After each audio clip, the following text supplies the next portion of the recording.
Hello and welcome to Proper Tea. Just a little bit late because I got myself a mug of proper tea. So thank you very much for joining us today. So I just thought I'd just run through a little bit around what we're up to here. We're obviously trying to create our first episode within the series of podcasts which are coming up this year, where I'm interviewing some of our industry's finest celebrities, the people who we all look up to and read. Sometimes they don't know that we know who they are, we know what they're about because we obviously read with interest at what they are putting out there. So today, on our first show, we have, in my opinion, one of the best economists in the residential property industry, which is a perfect way to launch this podcast season. So, obviously, when we're producing this, we're going to be providing you with information on what's happening within the marketplace. So, we have to put in a little disclaimer, you know how it is. So, the information presented in this video is provided solely for informational purposes and should not be used in place of consulting a professional.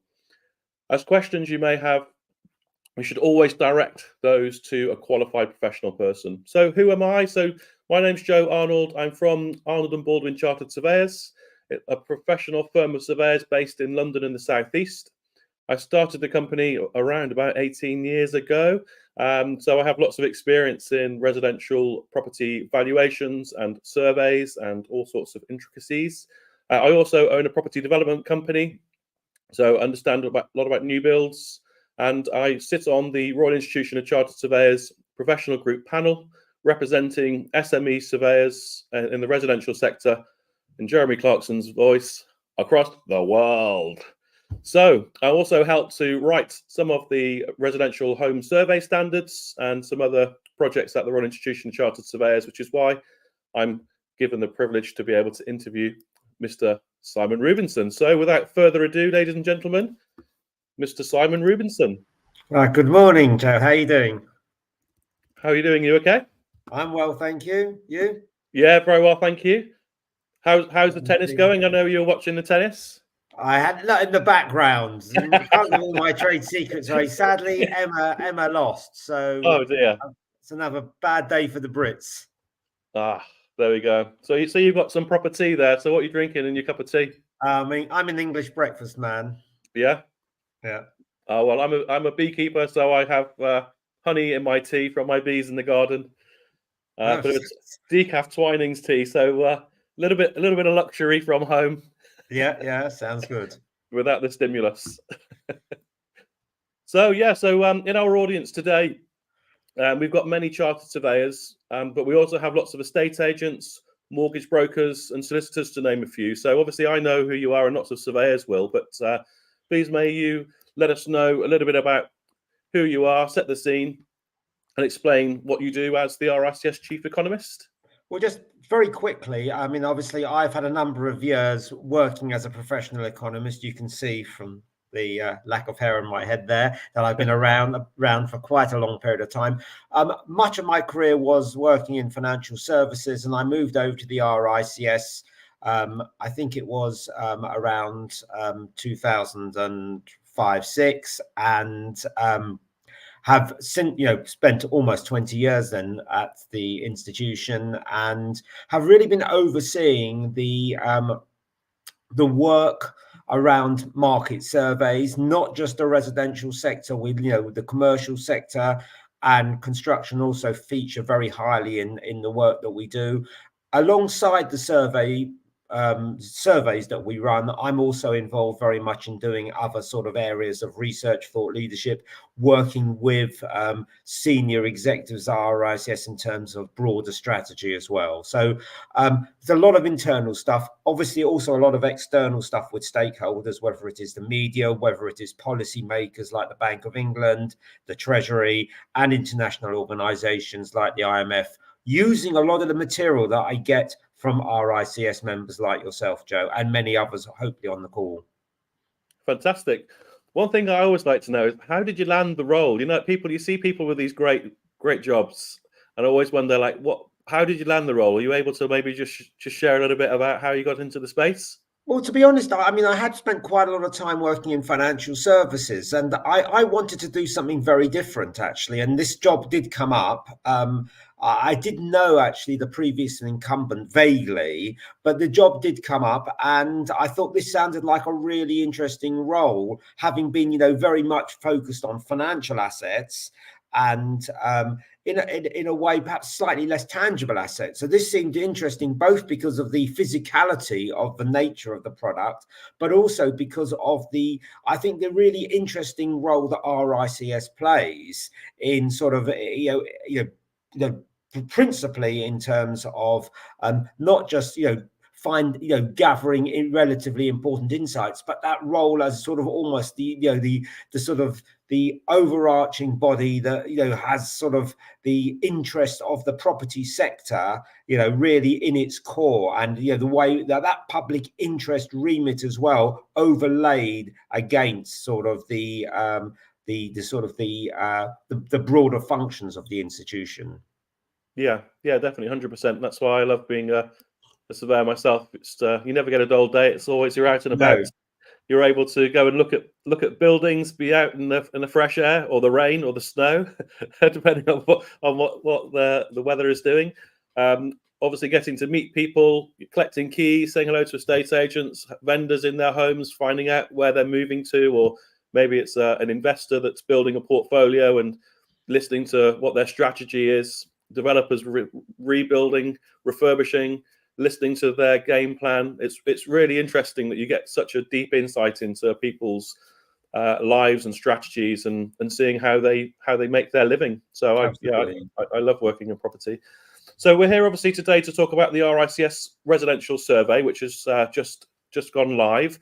So please can you just explain to the audience what the residential survey is and how the data is compiled and why it is so important?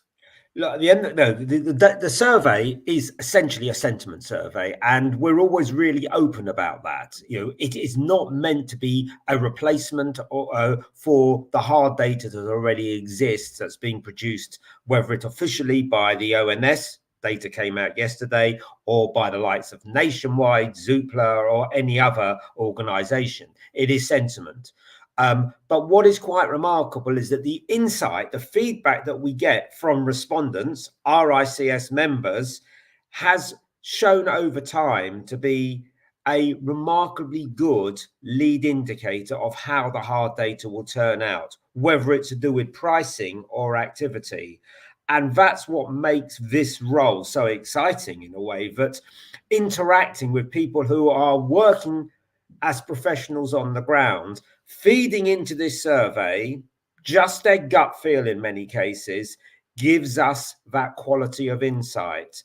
And that insight, as I mentioned earlier, is really picked up on by so many stakeholders, not just in the UK, but around the world, because they view the results of this survey as being such a significant guide to what's going to happen in the UK residential sector.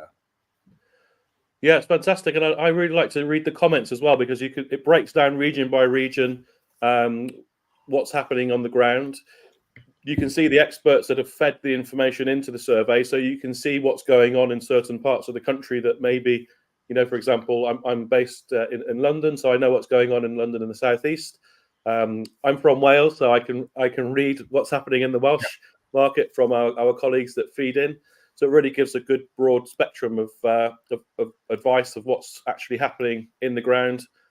But also, I think that the one thing that resonated with me last time we spoke is how those comments that members are feeding into the survey are so important to the likes of the Bank of England when they're assessing interest rates, to be able to listen to what's actually happening in the wider market on a monthly basis, which they don't have that sentiment anywhere else. So I think you were saying that it's the only sentiment survey that's really available to the likes of IMF and Bank of England. Is that right? Well, I mean, I've had conversations with Bank of England officials who say that they clearly look at the headline numbers that are produced through this survey, but they always spend some time going through the comments, because while they do interact with businesses and professionals through a number of different channels, there are agents who are going out there talking to people in industry all the time.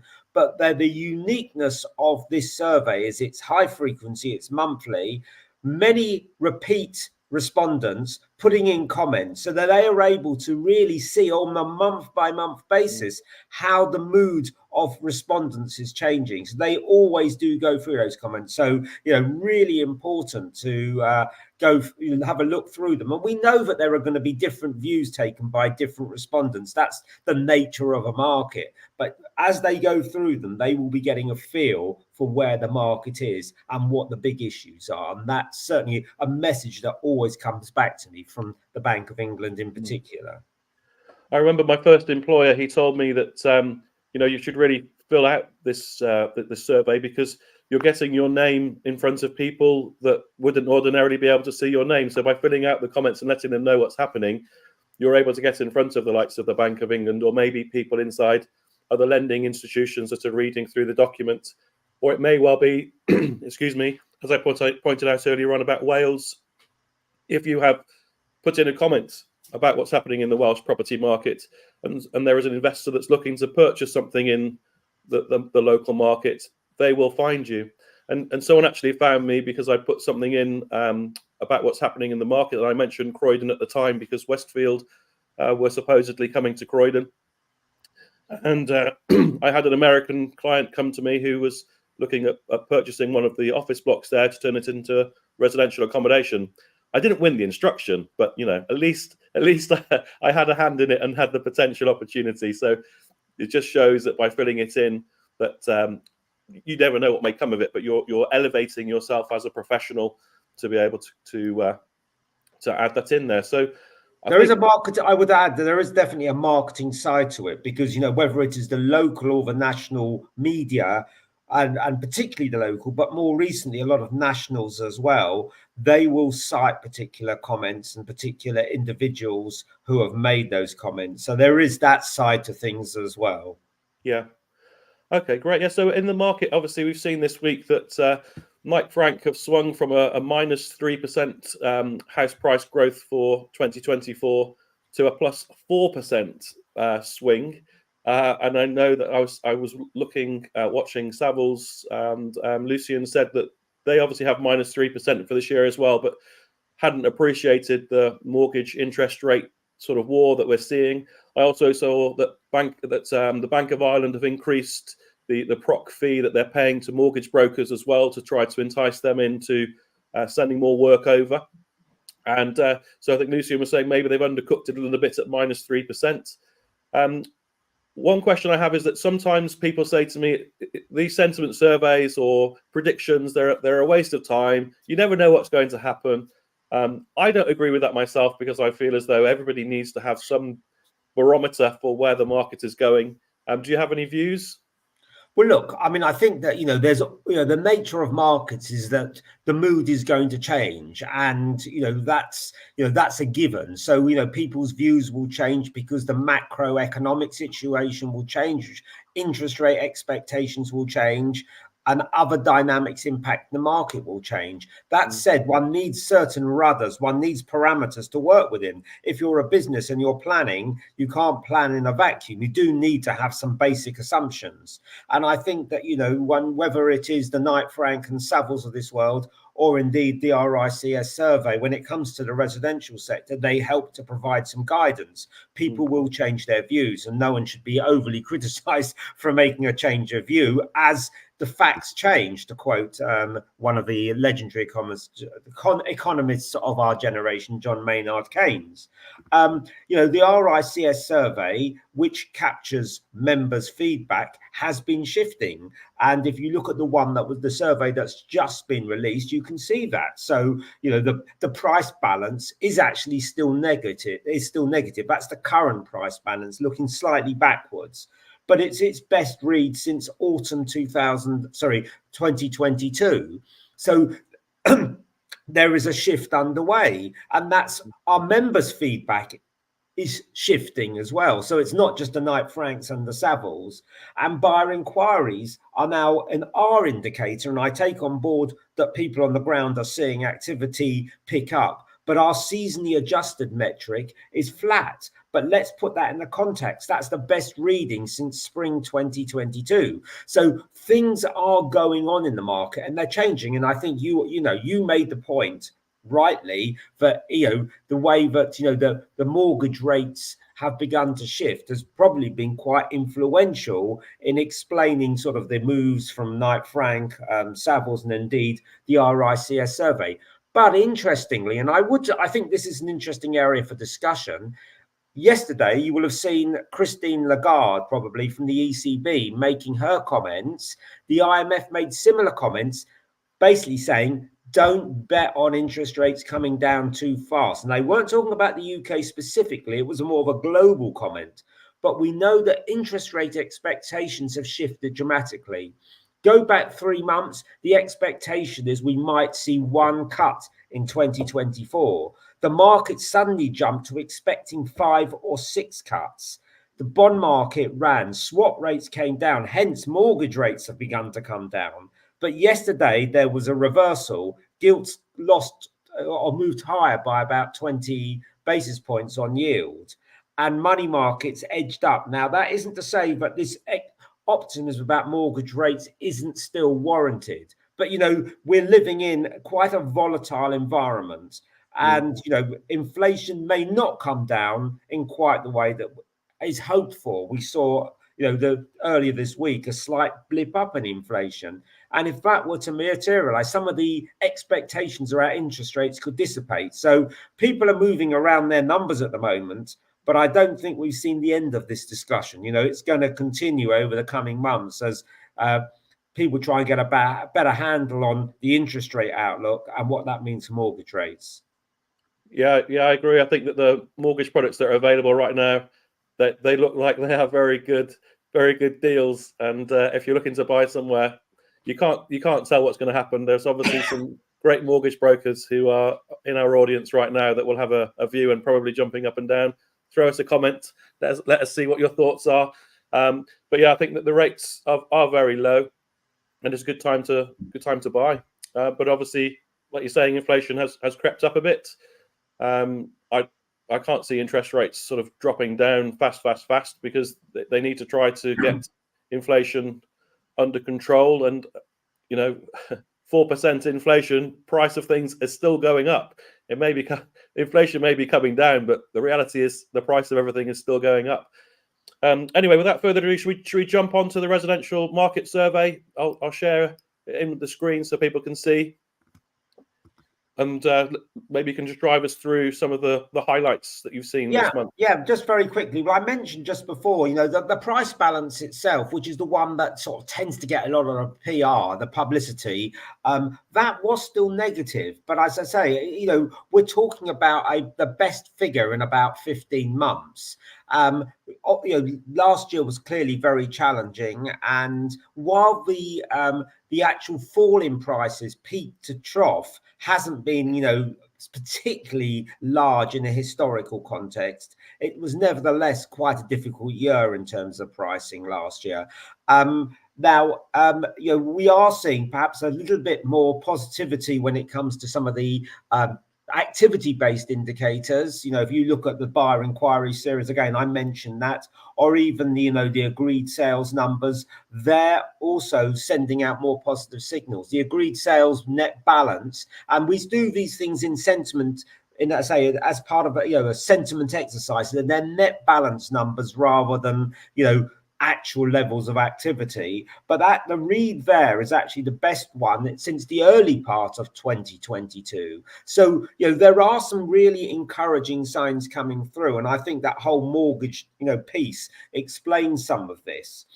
There's 2 other points I want to make about the survey. First of all, the 12-month expectations numbers, because I think it is all we all know that this is a bit of guesswork, but I'd rather use you guys, our members, to do that guesswork rather than a quantitative or econometric model which relies on assumptions which are going to change anyway. And I think that history has shown that people in the profession are better able to give me that long-term view or longer-term view than me playing around with some numbers and a model. we're being told at the moment that prices probably won't change that much over the next 12 months. So slightly more cautious actually than Knight Frank at the moment, but I'm happy to believe that.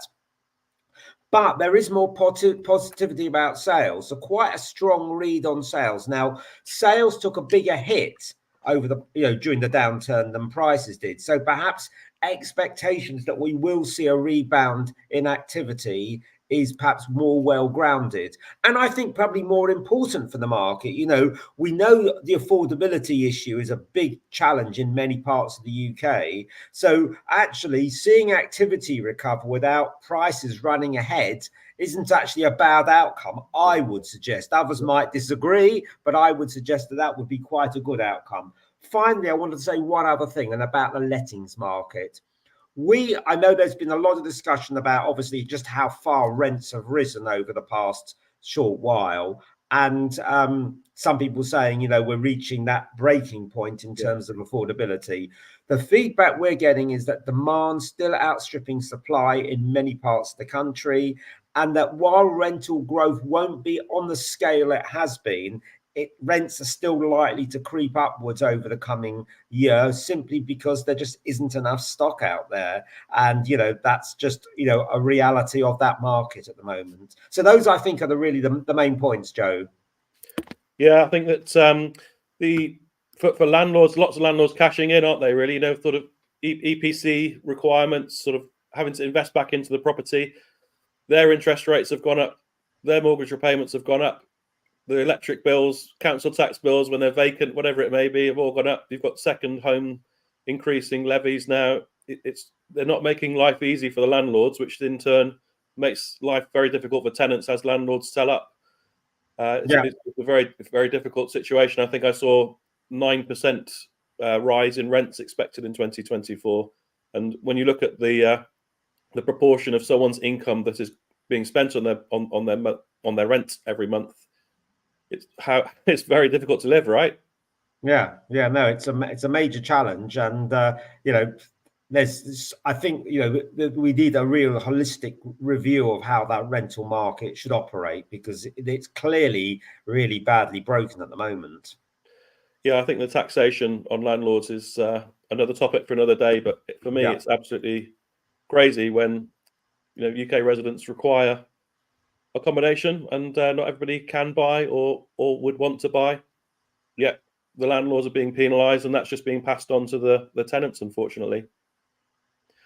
So so the survey then obviously itself looks like most people have a little bit of trepidation around about this year. I'm not quite sure where the market is going to go, and I'm happy to throw in what I think is going to happen this year first, unless you want to. No, I'm really keen to hear your views. Well, I did a little podcast at the beginning of the year before interest rates started to change, and I thought then that I couldn't see a -5% like some of the headlines were suggesting. I thought that was absolutely absurd, and I thought that it would flatline through this year. I thought that you would have the normal seasonal peaks and troughs. We'll have a little bit of a flurry of activity, obviously in spring, which sets house prices off. We'll probably have a general election, which will slow things down. There'll be a stall. But usually whoever gets in, you spin out the other side. So I kind of felt like flatline, but interest rates, obviously where they are, makes me feel that maybe I was a little bit pessimistic, but you just never know what's going to happen in the news tomorrow. We've got everything that's going on in the Red Sea at the moment. And so for me, I'm going to stick with a, it would be nice if we can get through this year with house prices remaining the same and for activity to pick up. Well, I would take my lead and my steer from our respondents, which is pretty much what they're saying. Pretty flat on prices. There may be some regional variations, and obviously, depending on houses v flats, but pretty flat overall. But activity picking up, having taken quite a big hit. And I say, for me, that actually isn't the worst outcome. I mean, I think given affordability issues, seeing activity begin to recover, people being able to do what they want, so people being able to move, some sort of normality returning to the housing market. In that sense, I think that's really important. If we can see that this year, I think that's a good outcome. Yeah, definitely. I think so too. So obviously, respondents will be. Well, I suppose before I move on to that section, I just wanted to say how busy it actually is in the market for a January. We're having our busiest January that we've had for a very, very long time.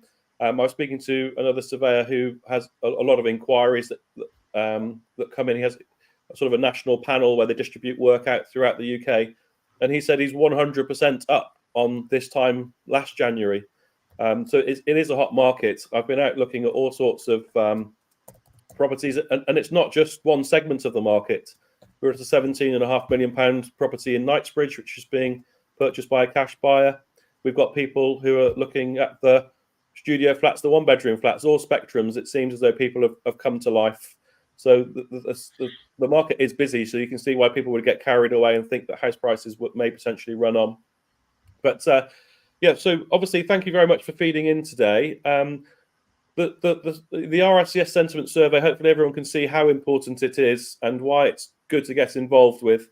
Who is it actually open to?